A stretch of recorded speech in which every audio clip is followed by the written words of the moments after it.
Hi, my name is Erica Carlson. I'm a theoretical physicist here at the Purdue Quantum Science and Engineering Institute, and we're delighted to have visiting with us this week Dr. Nadya Mason.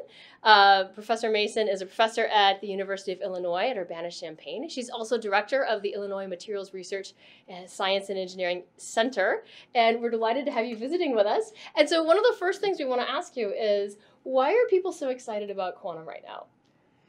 Well, I love the topic of quantum, so thank you for asking that. Quantum has been around for many years, since the 20s, so what's different now? And also, we use quantum already. I should point out that it's not that we're suddenly using quantum more than we did before. Quantum is used in every phone, computer, every chip uses quantum properties of semiconductors, for example.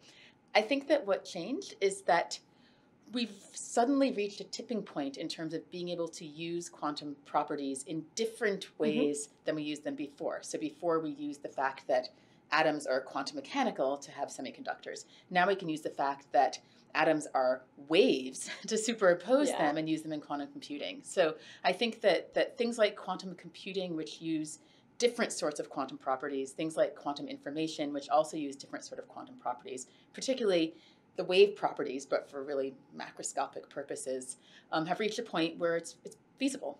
And I think it really was a tipping point. I think that there wasn't anything that just happened in the past few years. I think that it got better and better and better and better. And then suddenly we reached that point where everyone thought, man, we can do this now. I see. Okay, so there was kind of always this dream that we might be able to control the quantum properties better and get new and great technologies, such as what's in our smartphones. Right. And so now humans have gotten a lot better at controlling quantum aspects of materials. Is that part of it? I think that's 100% true, that we've gotten much better at controlling the quantum properties of materials and much better at manipulating quantum materials, right, and manipulating quantum devices. So, again, people, we like winners, and so I think that quantum has been thought of as a winner right now, and a winner that can transform things. We can get really new sorts of devices, really new sort of properties, really new sort of sensing, really new behaviors, and everyone believes, right? A lot of people believe, I should say, not everyone. Well, we've already seen it happen. I mean, there have been some transformations already as we have learned to control new quantum properties of materials. So yes. Very exciting. Right. Very exciting. So I'm curious, how did you first start getting interested in science? Science. I liked math when I was a kid. I didn't know much about physics or even science at all. And then I had an opportunity to research in a biochemistry lab when I was a junior in high school. Wow. Yeah. Where? I was living in Houston at the time, and it was at Rice University. Oh, okay. And it was a program. They came to my school and said, we need some people. I think it was actually looking for women especially, or underrepresented people to introduce them to scientific research. And so I jumped at the opportunity, and I worked in a lab with graduate students and other people, having no experience whatsoever. And it was the first time I realized that, whoa, you could play with this stuff for life. It was really you could do cool. this for a living. You could do this for a living, yeah. And someone would pay us to do science. Yeah. It is actually pretty cool. I did discover I didn't like biochemistry because it's very wet and stuff. Yeah. I do hard materials now, so it wasn't my area. It's a great area, not mine. But I did discover I also really loved doing research. I love the process of experimenting, of setting something up, testing the results, analyzing, and gaining new understanding. That really was exciting to me, and I've tried to pursue that ever since. Neat. Yes. Neat. And so you really got the bug of you get to do something new that no one else has done before. So there's this real sense of being an explorer, right? And being the first to do something. Right. And even if it's not totally new, it's something new for you. Right. So for me, I didn't know what people knew or didn't know, especially at that age. But it was just, you can explore. You can explore the world. You can explore nature. You can start understanding the way things work by playing with them. Right. And that was both fun because you're playing, but also really great in terms of just connecting to the world. So that really excited me. Right. Yeah. Fantastic. Fantastic. So now you are a famous scientist. I can say that because we're in the same field, and so I can tell you she gets invited to give talks about her research all over the world. And you're running a big research lab, and you're directing a center. So can you tell us maybe one or two things that you're most excited about right now in your research? Yes. I have to put a little plug for our center first because it's the Illinois MRSEC, and what I love about it's a materials research center, and the goal is to basically build a materials community around really hard problems in materials physics. Okay. Right. And so what I love about it is that we get to work collaboratively with people in different fields of engineering, science, a lot of physicists, a lot of materials people, and attack problems that just are hard to do individually and do it in a way that we're all learning, gaining, and working together. And so it's a great program. That's, to me, that's really exciting, being able to lead this sort of thing. In my personal research, and one of the things I'm most excited about is a project where we take a 2D material called graphene, so it's an intrinsically 2D layer of carbon, and then we try to pull it, basically, and see what happens to the electronic properties as it's strained. And the way we try to strain it is by putting it on substrates that are patterned. So basically, you take a substrate and you make some other surface and you make nano patterns in it, let's say corrugations on it. Okay. Then you press the graphene on top and the graphene will stick to the corrugations and actually strain itself in the patterns that correspond to the substrate. So you end up getting really new electronic properties by straining this material in different ways. Imagine, if electrons can go across, suddenly they have regions where it's different and regions where it's the same. I also love the project that's very visual. Is it like suspended, or is it touching the surface the whole time, or are you making little like graphene trampolines? Little graphene trampolines across it, yeah. And so it's actually it's strained where it's pinned, and then it's released in between, so you get what's called a strain array. Yeah. But it's also very visual. So what I really like about it is that you're making these patterns, and so you take a substrate and you see corrugations or you see circles, and then you see how the graphene goes on top, and it's very pretty. Right? And so you get to think about it. It's very interesting to look at. It's a very physical thing where you can see that it's making these patterns and what is it doing to the electronics, and can you get new behavior? Can we use it somehow? Is this something that we could do in the future with this and other materials? Neat. And when you say see it, you're probably not seeing it with the naked eye. Are you looking at it with a microscope or electron microscope?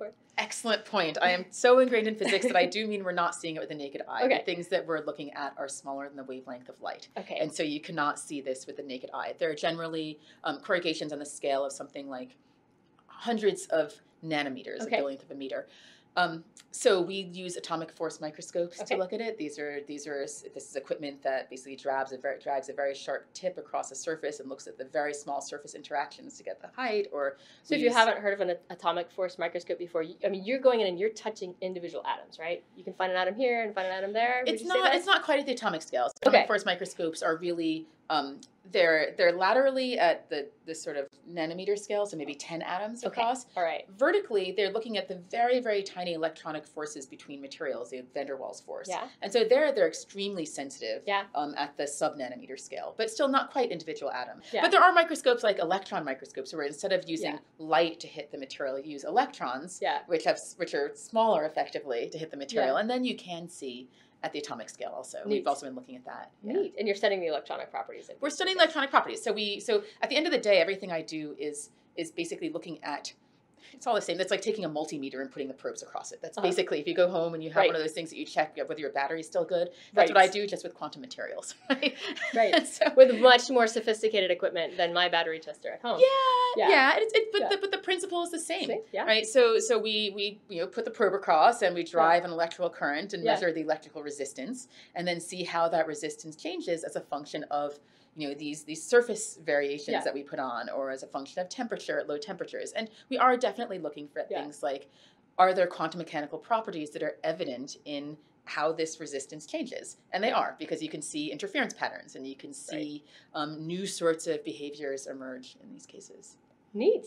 Now, is there some other projects you'd like to tell us about as well that's going on in your lab? I know you have several things going on. A lot of projects. I know, and it's okay. You don't have to choose, or you could just tell us maybe what would be your wildest dream for this new stretched graphene technology 5 years from now or 50 years from now. Let me talk about one other project, because I know we're talking about quantum materials. Right. And so graphene is a quantum material because it's intrinsically 2D and it's low dimensional, so it shows all these interesting things.